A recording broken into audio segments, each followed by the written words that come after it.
You're not going to outwork me. You might have more talent than me. You might be smarter than me. You might be sexier than me.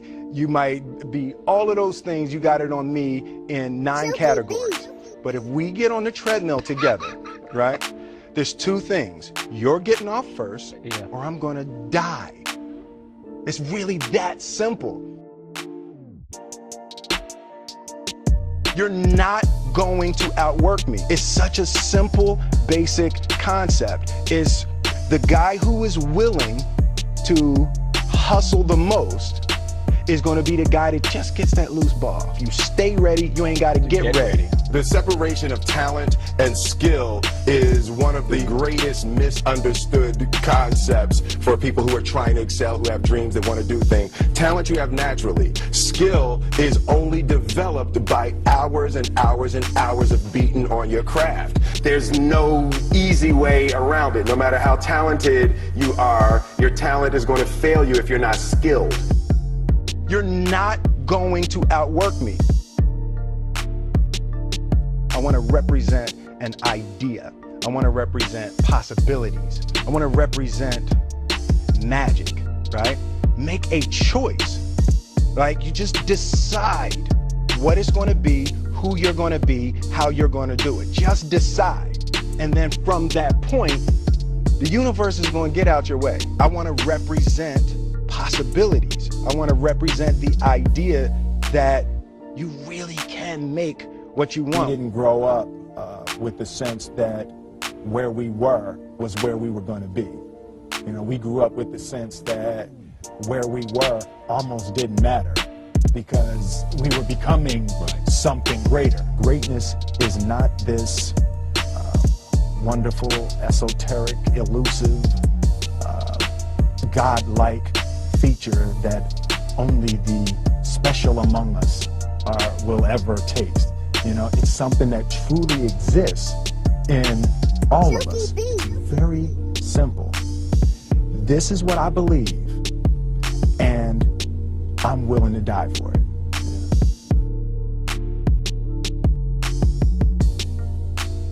The road to success is through commitment and through the strength to drive through that commitment when it gets hard. And it is going to get hard, and you're going to want to quit sometimes, but it'll be colored by who you are and more who you want to be. I'm not afraid to die on a treadmill.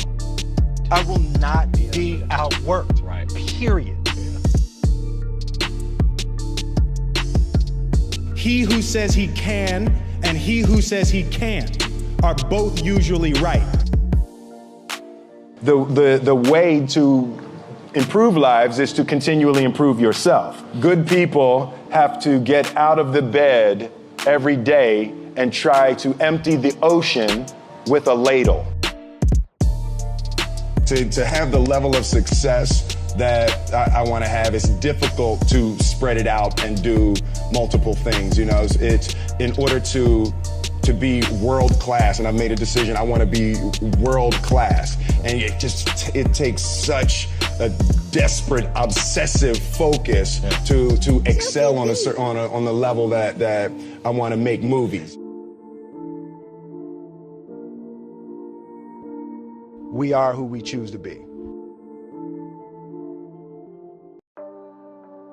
A lot of people, they wish, and they're not willing to work. You see, the thing about chasing a product, and what the product is money. The product is a house, the product is a car. The thing about chasing a product, the product can always change.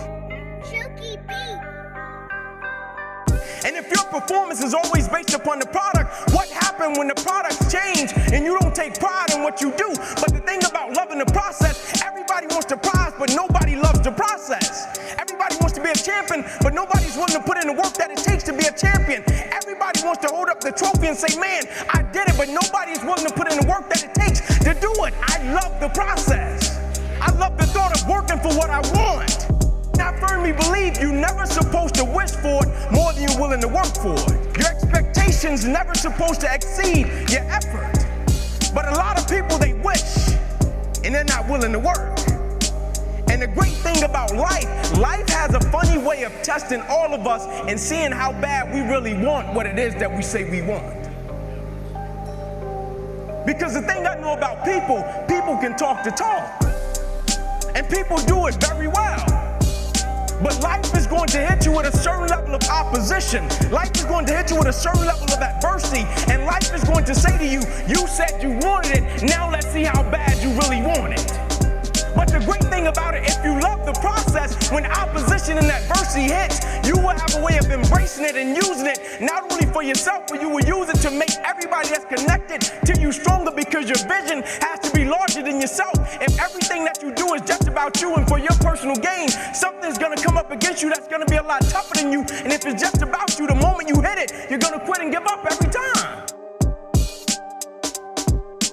I'm 29 years old.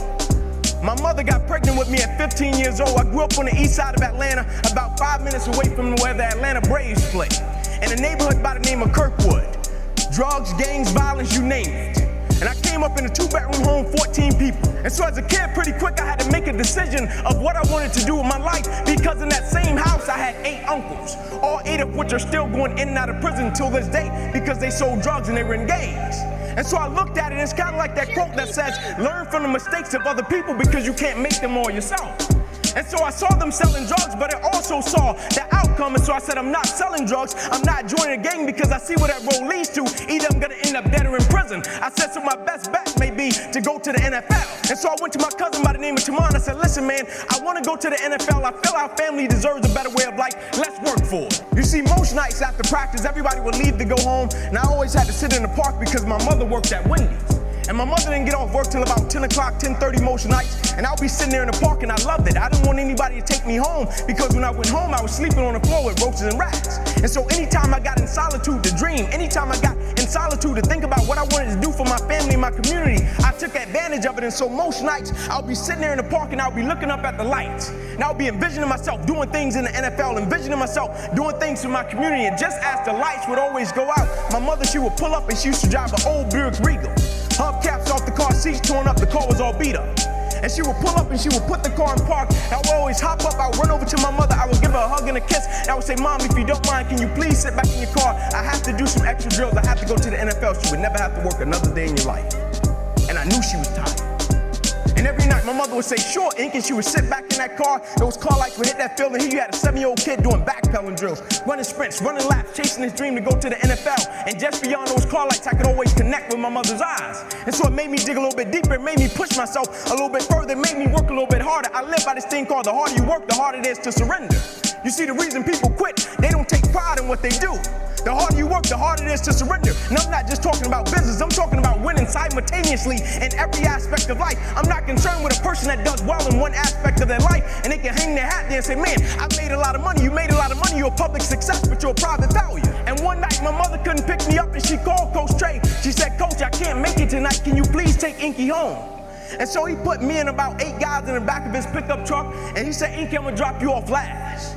And so when he got to my house, I got out on the sidewalk, and I'm standing in front of 125 Warren Street, and I looked back at Coach Trey. And I said, why are you doing this? Because where I came from, people didn't just help you. It was, I pat you on your back, you gotta pat me on my back. You remember I did that for you, you gotta do this for me. And I said, why are you doing this? And he looked back at me and he said, son, I wanna tell you something. And he said, I don't want you to ever forget it.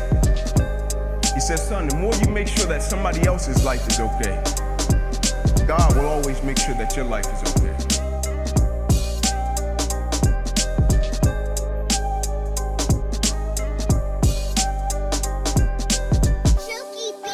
And immediately I got it. The light bulb went off. I stopped being this little selfish kid.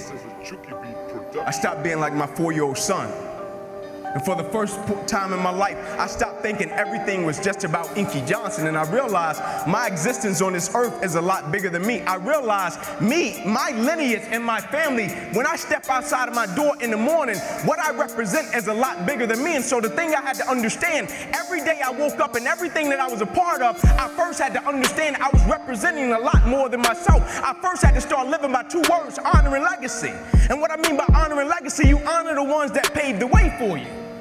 leave a legacy for the ones that's coming behind you. We just have it right now while we're a part of something right now. Somebody has came before us and paved the way, and somebody will come after us. And so while we have it, how can we do it in such a way that we leave a legacy for the ones that's coming behind us, and we honor the ones that paved the way for us? And so everything I did, I took a certain level of pride in it. People thought I just wanted to be a great football player. What they didn't understand about Inky Johnson was this: I could have washed cars. I guarantee you I would have been the best car washer there was in the world.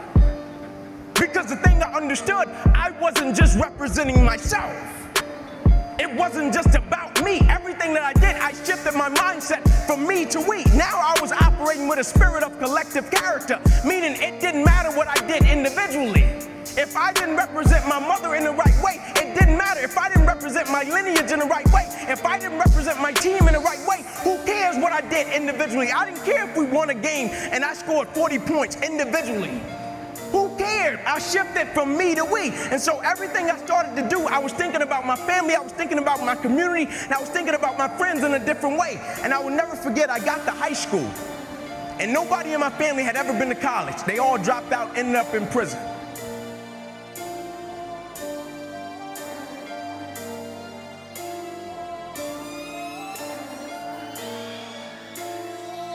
And I'll never forget it. My first time on an airplane, I'm washing my hands. There was a sign on the wall. And as I was walking out of the restroom, the sign said, "As common courtesy to the person that's coming behind you, can you wipe the sink out and leave it better than you found it?" And I said, as common courtesy to the generation that is coming behind me in life, everything that I touch, everything that I'm a part of, I vow to God that I will leave it better than I found it. And so now it wasn't even about me. Got my scholarship up to Tennessee, and they looked at me when I first hit campus, 135-pound kid soaking wet in the SEC. And the first reporter, he asked me, he said, "Inky Johnson, do you even think you're gonna play at the University of Tennessee?" He said, "You're 135 pounds. I said, "Not only am I gonna play, I'm gonna start." I said, "You made a mistake."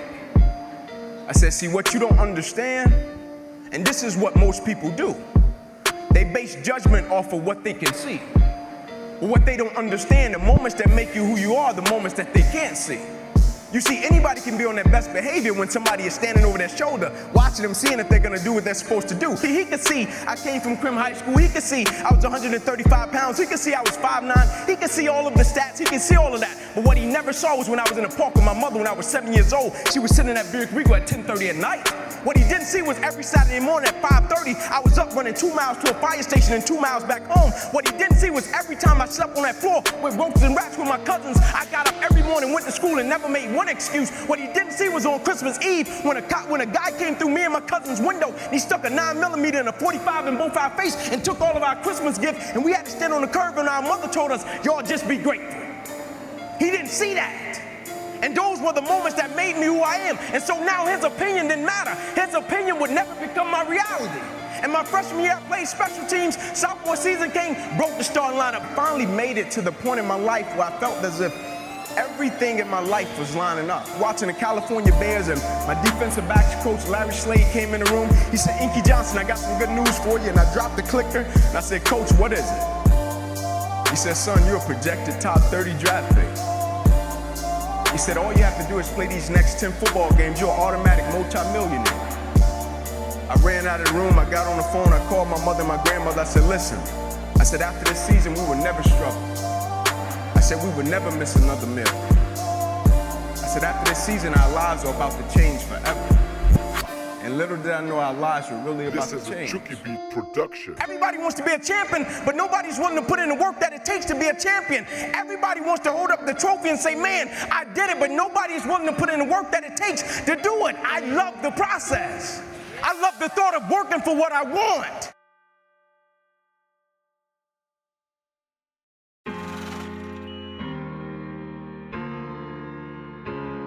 There's no secret to success.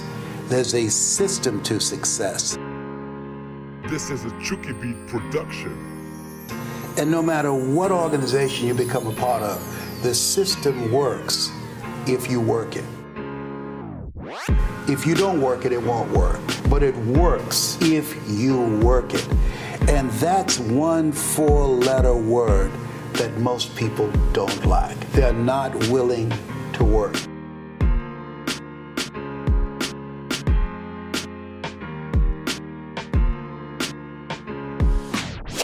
I wish I had not waited 14 years. Somebody said if you want to lose something, lose money. You can get that back. 8 out of 10 millionaires have been financially bankrupt. Walt Disney filed bankruptcy 7 times and had 2 nervous breakdowns. But don't lose time. There were 14 years I sat on the sideline. 14 years I said, I don't have an investor in me like Tony Robbins. 14 years that said, I don't have an MBA or a PhD, and I can't compete with these guys. I have the complexion of rejection. 14 years I silenced myself. Wow. You will fail your way to greatness. That most people allow their fear of failure, 80%, allow their fear of failure to outweigh their desire to succeed. When you're willing to fail again and again and again, when you make up your mind to become unstoppable, when you make up your mind to become a no matter what person, then that will then give birth to a part of yourself that you don't know right now. I have a friend who invited me to her brother's house to help him to get off drugs, to introduce him to a drug program that can help him. And I said, these people can help you, but you've got to be willing to do the work. And after we finished, he asked us to leave. And I'll never forget what she said. As we were going down the steps, she said, Les, I do apologize for wasting your time, but I realized when my brother knew that it would require work for him to get off drugs, that most people won't participate in their own rescue. And there are people who will be presented with an opportunity, who know that they could be laid off at any moment, who know that there's no such thing as job security, who know that them keeping their job has nothing to do with how good they are. And yet and still, they'll go to work and have knots in their stomachs, hoping when they open up an email that they have not been told this is your last day. They'll go to work hoping there's not a security guard standing by their desk with a box and say, empty your things in here and take them to the front door and escort them to the parking lot. They go in there hoping it doesn't happen. Why? Because they don't want to do the work. It's an aversion to most people's spirit. There are some people that maybe if they'd heard my voice, they would not have turned to drugs. If they'd heard my voice, their lives would have taken a different direction. And I can't get those 14 years back. That haunts me, and I think that drives me when I speak with such energy. I'm trying to make up for that time, but I can't.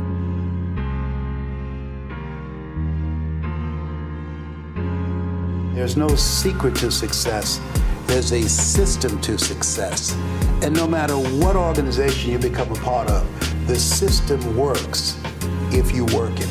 If you don't work it, it won't work. But it works if you work it. And that's one 4-letter word that most people don't like. They're not willing to work. This is a Chucky Beat production.